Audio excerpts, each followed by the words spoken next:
మనకి మన భూమి గురించి ఎంతవరకు తెలుసు? ప్రజలు ఎప్పటికప్పుడు ఈ భూమి గురించి తెలుసుకుంటూనే ఉన్నారు. వాళ్ళు కొండల్ని ఎక్కుతున్నారు, సముద్రం యొక్క లోతుల్లోకి వెళ్తున్నారు, అండ్ అంతేకాకుండా దట్టమైన అడవుల లోపలికి కూడా వెళ్ళి అక్కడ ఏముందో పూర్తి స్థాయిలో తెలుసుకొని బయటకు వస్తున్నారు. సో వీటన్నిటిని చూసిన తర్వాత మీకేమనిపిస్తోంది? 21వ శతాబ్దం నాటికి భూమి మీద మనుషులకి తెలియని మిస్టరీస్ అంటూ ఉండి ఉండకపోవచ్చు అని మీరు అనుకుంటున్నారా? ఒకవేళ మీరు అలా అనుకుంటున్నట్టయితే అది అబద్ధమనే చెప్పాలి. ఎందుకంటే మీరు బే ఆఫ్ బెంగాల్ని ఒకసారి విజిట్ చేయాల్సి ఉంటుంది. అక్కడ ఈ ప్రపంచంలో ఉన్న అత్యంత మిస్టీరియస్ ప్లేసెస్లోని ఒక ప్రాంతం ఉంది. దాని పేరే నార్త్ సెంటినల్ ఐలాండ్. అండ్ అంతేకాకుండా దాని దగ్గరికి వెళ్ళడం అనేది అంత ఈజీ ఏమీ కాదు. సో ఈరోజు ఈ వీడియోలో మనం ఆ ఐలాండ్కి సంబంధించి మనకి తెలియని ఎన్నో విషయాల్ని తెలుసుకుందాం. ఈ ఐలాండ్ అనేది ఇండియన్ ఓషన్లో ఉంది. అండ్ అంతేకాకుండా ఇది చాలా ప్రమాదకరమైంది. సో అది ఎంత ప్రమాదకరమైంది, ఎందుకు ప్రమాదకరమైంది, ఇలాంటివన్నీ కూడా మనం ఇప్పుడు ఈ వీడియోలో తెలుసుకుందాం. అండ్ అలాగే ఈ ప్రాంతానికి వెళ్ళి చనిపోయిన వాళ్ళ గురించి కూడా ఈ వీడియోలో కొంచెం డీటెయిల్గా తెలుసుకుందాం. ఈ ప్రాంతంలో ఈ ప్రపంచంలో ఉన్న అత్యంత మిస్టీరియస్ ట్రైబ్స్లోని ఒక తెగ వాళ్ళు నివసిస్తూ ఉన్నారు. వాళ్ళు ఈవెన్ ఎవరితోని కాంటాక్ట్ అవ్వడానికి కూడా అసలు ఇంట్రెస్ట్ చూపించట్లేదు. సో అందువల్ల వాళ్ళని ఎవరు కూడా నేరుగా ఫొటోస్ తీయడం అయితే జరగలేదు దగ్గర నుంచి. కానీ వాళ్ళని విర్చువల్గా అయితే కొంతమంది ఫొటోస్ రూపంలో మన ముందు ఉంచారు. అండ్ కొన్నిసార్లు హెలికాప్టర్స్ నుంచి దూరంగా వెళ్తున్న షిప్పుల నుంచి మాత్రమే వాళ్ళని ఫొటోస్ అయితే తీయడం జరిగింది. అందులో వాళ్ళు మనకంత క్లారిటీగా కనిపించకపోయినప్పటికీ వాళ్ళ గురించి మనకైతే చాలా విషయాలు తెలుసు. బేసిక్గా నార్త్ సెంటినల్ ఐలాండ్ గురించి మనలో చాలామందికి ఆల్రెడీ కొన్ని విషయాలు తెలుసు. ఈ నార్త్ సెంటినల్ ఐలాండ్ అనేది ఇండియన్ ఓషన్లో ఉన్న ఎన్నో ద్వీపాలలో ఒకటి. ఇది కేవలం 60 చదరపు కిలోమీటర్ల ప్రాంతంలో మాత్రమే విస్తరించి ఉంటుంది. అంటే మైళ్లలో అయితే 23 స్క్వేర్ మైల్స్ మాత్రమే దీని యొక్క విస్తీర్ణం. ఈ ఐలాండ్కి వెళ్ళడానికి సాధారణ ప్రజలకి అసలు పర్మిషన్ లేదు. ఈవెన్ టూరిస్టులు కూడా అక్కడికి వెళ్ళకూడదు. దాని చుట్టుపక్కల ప్రాంతాలలో కొన్ని ద్వీపాలు ఉన్నాయి. అక్కడ నివసించే వారెవరూ కూడా ఈ ఐలాండ్కి వెళ్ళకూడదు. ఈవెన్ శాస్త్రవేత్తలు కూడా ఈ ఐలాండ్కి వెళ్ళడానికి వాళ్ళకి పర్మిషన్స్ అనేవి ఉండవు. ఎందుకని ఈ పర్టికులర్ ప్లేస్ అనేది ఇంత ఫేమస్ అంటే అక్కడ ఉన్న విషపూరితమైన స్పైడర్స్ కారణంగా కావచ్చు, లేదా స్నేక్స్ కారణంగా కావచ్చు అని మీరు అనుకుంటున్నట్టయితే అది అబద్ధం. లేదా ఏదైనా ఒక పురాతన కాలం నాటి శాపం కారణంగా అనుకున్నా కూడా అది అబద్ధమే. ఈ ఐలాండ్ అనేది ఇంత పాపులర్ అవడానికి కారణం ఏంటంటే ఈ ప్రపంచంలోకెల్లా అత్యంత వింతైన మనుషుల్లో కొంతమంది ఈ ద్వీపం మీద నివసిస్తూ ఉన్నారు. ఈ ఐలాండ్ అనేది మొత్తం 60 చదరపు కిలోమీటర్ల ప్రాంతంలో విస్తరించి ఉందని చెప్పాను కదా. అందులో ఒక చదరపు కిలోమీటర్ ప్రాంతంలో కేవలం 15 నుంచి 400 మంది మాత్రమే నివసిస్తూ ఉండేవారంట. అండ్ అది కూడా ఇప్పుడు చేసిన లెక్కలు కావవి. దాదాపుగా కొన్ని వందల సంవత్సరాల క్రితం చేసిన లెక్కలవి. ఆ తర్వాత ఎవరు కూడా ఈ నార్త్ సెంటినల్ ఐలాండ్ లోపలికి వెళ్ళలేకపోయారు. సో ఆ నార్త్ సెంటినల్ ఐలాండ్కి సంబంధించి ఎటువంటి అఫీషియల్ రికార్డ్స్ కూడా ప్రస్తుతానికి లేవు. కాబట్టి అక్కడ ఉన్న పాపులేషన్ గురించి మనమైతే అసలు ఏమాత్రం తెలుసుకోలేము. పోనీ అక్కడ వాళ్ళు ఏమైనా మనకు డేటా అందిస్తారా అంటే అది కూడా జరగని పనే. అక్కడ ఉండే వాళ్ళు ఎవరికి కూడా రాయడం కానీ చదవడం కానీ తెలియదు. బికాస్ వాళ్ళకు అసలు బయట ప్రపంచంతో ఏమాత్రం సంబంధం లేదు. కాబట్టి శాస్త్రవేత్తలు ఈ నార్త్ సెంటినల్ ఐలాండ్ గురించి తెలుసుకోవడానికి అట్లీస్ట్ అక్కడికి వెళ్ళకపోయినప్పటికీ కూడా టెక్నాలజీని వాడుకోనైనా తెలుసుకుందాం అనుకున్నారు. కానీ అది కూడా సాధ్యపడలేదు. మీరు అడగచ్చు, పెరిగిన టెక్నాలజీ కారణంగా మనకిప్పుడు చాలా రకాల ఫెసిలిటీస్ అయితే ఉన్నాయి కదా. సో శాటిలైట్ ఇమేజెస్ ద్వారా ఈ నార్త్ సెంటినల్ ఐలాండ్లో అసలు ఏముందో తెలుసుకోవచ్చు కదా అని మీరు అడగచ్చు. కానీ ఆ విషయంలో కూడా శాస్త్రవేత్తలు ఫెయిల్ అయ్యారు. దానికి కారణం ఏంటంటే ఈ నార్త్ సెంటినల్ ఐలాండ్ అనేది పూర్తిగా దట్టమైన అడవులతో నిండి ఉంది. సో ఆ దట్టమైన అడవుల్ని, ఆ చెట్లని దాటి లోపల ఏముందో మనం తెలుసుకోవడం అనేది ఆల్మోస్ట్ ఇంపాసిబుల్ అనే చెప్పాలి. ఏమో ఆ చెట్ల లోపల బతికి ఉన్న డైనోసార్లు ఉండి ఉండొచ్చు, లేదంటే ఏలియన్స్ యొక్క సివిలైజేషన్కి సంబంధించిన ట్రేసెస్ ఉండి ఉండొచ్చు, లేదా అండర్ గ్రౌండ్ సిటీ అయిన అట్లాంటిస్ ఉండి ఉండొచ్చు, ఏమైనా ఉండి ఉండొచ్చు. ఈ ద్వీపంలో కొంతమంది మనుషులు నివసిస్తూ ఉంటారని చెప్పాను కదా. వాళ్ళందరినీ కూడా సెంటినలీస్ అని పిలుస్తూ ఉంటారు. వీళ్ళందరూ కూడా అండమాన్ అండ్ నికోబార్ ఐలాండ్స్కి చెందిన వాళ్ళే. కాకపోతే ఏంటంటే మిగతా వాళ్ళతో పోల్చినట్టయితే చాలా డిఫరెంట్గా ఉంటారు. వాళ్ళకు కొన్ని పద్ధతులు ఉంటాయి, కొన్ని విధి విధానాలు ఉంటాయి. వాటికి తగ్గట్టుగా మాత్రమే బతుకుతూ ఉంటారు. వేరే వాళ్ళ యొక్క విధానాలతో అసలు ఏమాత్రం సంబంధం లేదు వీళ్ళకి. ఈ ద్వీపం అనేది ఒక అంచనా ప్రకారం 60,000 సంవత్సరాల క్రితం ఫామ్ అయింది. అండ్ ఈ సెంటినల్ ప్రజలు అప్పటి నుంచే ఈ ద్వీపంలో నివసిస్తూ ఉన్నారు. అంటే ఆల్మోస్ట్ మనకి కొన్ని వేల వేల వేల వేల పూర్వీకులు అన్నమాట వీళ్ళు. ఈ ద్వీపం అంతా ఎప్పుడు కూడా సెల్ఫ్ ఐసోలేషన్లోనే ఉంటుంది. ఇందులో ఉన్న వాళ్ళందరూ కూడా ఎప్పుడు అందులోనే నివసిస్తారు. అసలు బయటికి రావడానికి ఇష్టపడరు. అందువలనే ఇక్కడ ఉండే వాళ్ళకి బిట్కాయిన్ అంటే ఏంటో తెలీదు, గ్లోబల్ వార్మింగ్ గురించి తెలీదు, నెట్ఫ్లిక్స్ గురించి తెలీదు, అండ్ ఈవెన్ వాళ్ళకి గుర్రాలు ఎలా ఉంటాయో కూడా తెలియదు. ఎందుకంటే ఆ ఐలాండ్లో ఎక్కడా కూడా గుర్రాలు ఉండవంట. కొంతమంది రీసెర్చర్లు ఇప్పటికీ కూడా అక్కడ ఉన్న నేటివ్స్ యొక్క లుక్స్ని అయితే క్యాప్చర్ చేశారు. ఎందుకంటే దానికి దగ్గరలో ఇంకొన్ని ద్వీపాలు అయితే ఉన్నాయి కదా, ఆ ద్వీపాల వాళ్ళ ద్వారా వీళ్ళ గురించి కొంతవరకు అయితే తెలుసుకున్నారు. అలా తెలిసిన వివరాల ప్రకారం అయితే ఆ ద్వీపంలో ఎవరైతే నివసిస్తున్నారో, అంటే ఆ సెంటినలీస్ ప్రజలు ఎవరైతే ఉన్నారో వాళ్ళందరూ కూడా మామూలు ప్రజలతో పోల్చినట్టయితే కొంచెం పొట్టిగా ఉంటారంట. అంటే మనమైతే 6.2 వరకు కూడా పెరుగుతూ ఉంటాం, కానీ వాళ్ళు మ్యాక్సిమం 5.5 ఫీట్ వరకు మాత్రమే పెరుగుతూ ఉంటారంట. అంతకంటే ఎక్కువగా పెరగరంట వాళ్ళు. దీన్ని ఐలాండ్ వాఫిజం అని పిలుస్తూ ఉంటారు. అంటే ఏంటంటే ఐలాండ్లో మాత్రమే నివసిస్తూ ఉండడం వల్ల వాళ్ళు కొంచెం తక్కువ ఎత్తుని కలిగి ఉంటారు. సో దాన్ని ఐలాండ్ వాఫిజం అని పిలుస్తూ ఉంటారు. అండ్ శాస్త్రవేత్తలు మరొక విషయాన్ని కూడా అబ్జర్వ్ చేశారు. అదేంటంటే వాళ్ళ యొక్క స్కిన్ అనేది చాలా డార్క్గా ఉంటుంది, బట్ అయినప్పటికీ మెరుస్తూ ఉంటుంది. ఈవెన్ వాళ్ళ యొక్క పళ్ళు కూడా మనకి నల్లగానే కనిపిస్తూ ఉంటాయి, కానీ వాళ్ళందరూ కూడా చాలా స్ట్రాంగ్ మజిల్స్ని కలిగి ఉన్నారు. వాళ్ళందరూ కూడా హంటర్ గ్యాదరర్సే. అంటే వాళ్ళందరూ కూడా వేటాడి మాత్రమే వాళ్ళ యొక్క జీవన విధానాన్ని కొనసాగిస్తూ ఉంటారు. కొన్ని వేల సంవత్సరాల క్రితం నుంచే వాళ్ళకి ఈ అలవాట్లనే వచ్చాయి. అండ్ ఇప్పటికీ కూడా వాళ్ళు అవే అలవాట్లని కంటిన్యూ చేస్తున్నారు. వాళ్ళు ఇప్పటికీ కూడా బౌస్ని, యారోస్ని, స్పియర్స్ని వాడుతూ ఉన్నారు.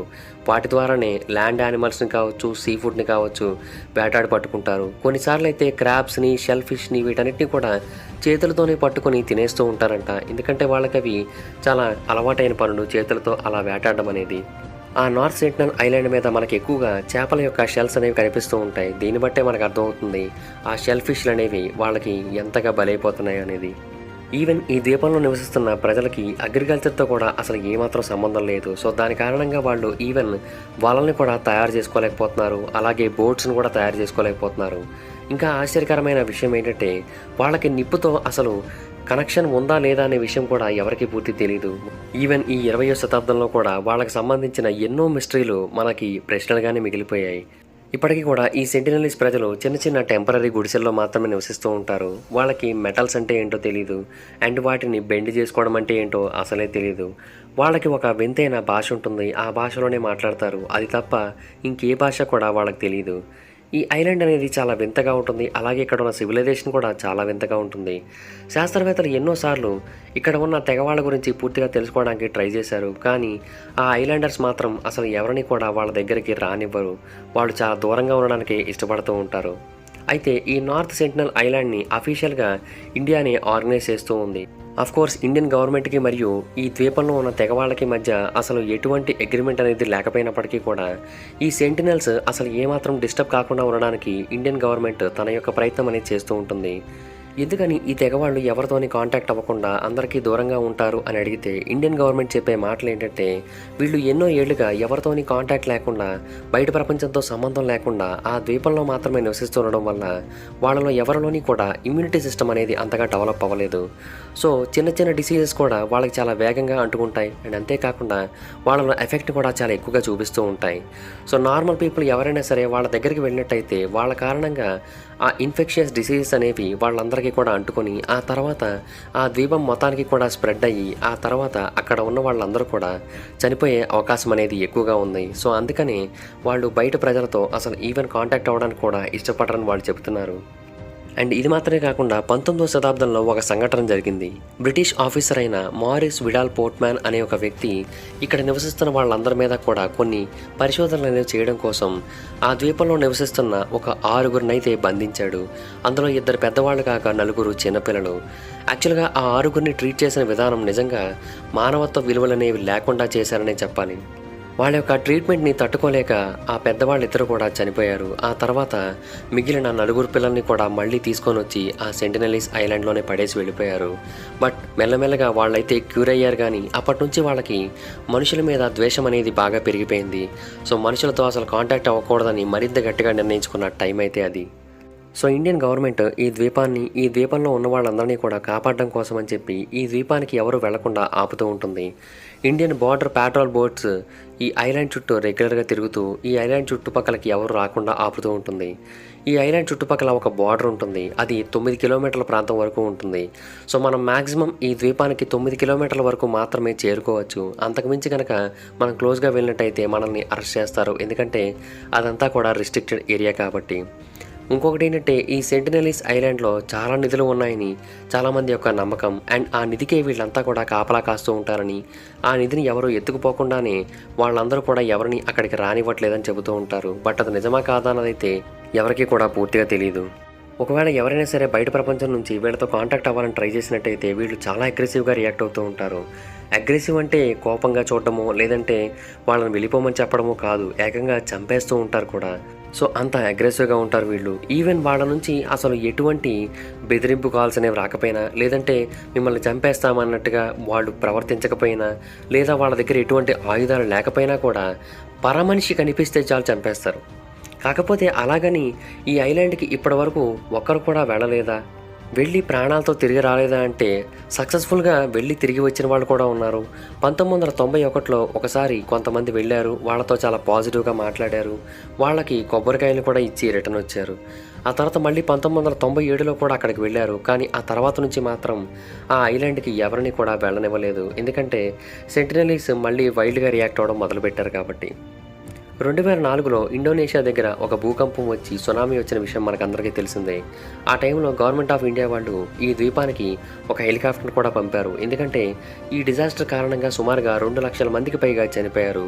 సో బహుశా ఈ ఐలాండ్ కూడా కంప్లీట్గా నాశనం అయిపోయి అందులో ఉన్న వాళ్ళందరూ కూడా చనిపోయే అవకాశం ఉందన్న ఉద్దేశంతో వాళ్ళకి సహాయం చేయడానికి కావచ్చు, లేదా వాళ్ళ గురించి తెలుసుకోవడానికి కావచ్చు, ఒక హెలికాప్టర్ని అయితే పంపడం జరిగింది. కానీ అదృష్టవశాత్తు వాళ్ళకెవరికి కూడా ఏమీ కాలేదు. వాళ్ళలో చాలామంది సేఫ్గా బ్రతికే ఉన్నారు. దీన్ని బట్టి అర్థమైంది ఏంటంటే ఆ ప్రాంతం అనేది ఈవెన్ విపరీతమైన సునామీ వంటి కెరటాలు వచ్చినప్పటికీ కూడా తట్టుకోగలిగే స్థాయిలో ఉందన్నమాట. సో ఆ హెలికాప్టర్ని చూసిన తర్వాత కూడా ఆ నార్త్ సెంటినెలీస్ ప్రజలు చాలా వైల్డ్గా రియాక్ట్ అయ్యారు. ఆ హెలికాప్టర్ మీదకి రాళ్లను విసరడం, బరిసెల్ని విసరడం అండ్ బాణాలతో దాన్ని కొట్టడం వంటి ప్రయత్నాలు అయితే చేశారు. సో వాళ్ళకైతే అది నచ్చలేదు. అండ్ వాళ్ళు ఒకటే చెప్పాలనుకున్నారు, అదేంటంటే వాళ్ళైతే చాలా సేఫ్గానే ఉన్నారు, వాళ్ళకి అసలు ఎటువంటి ప్రమాదం కలగలేదు అని చెప్పి. ఇంకొకటి ఏంటంటే వాళ్ళ మీద ఎంత క్లారిటీ అనేది లేకపోయినట్టయితే అంత పెద్ద విమానాన్ని బాణాలతో కొట్టి పేల్చేద్దాం అనుకుంటారు చెప్పండి.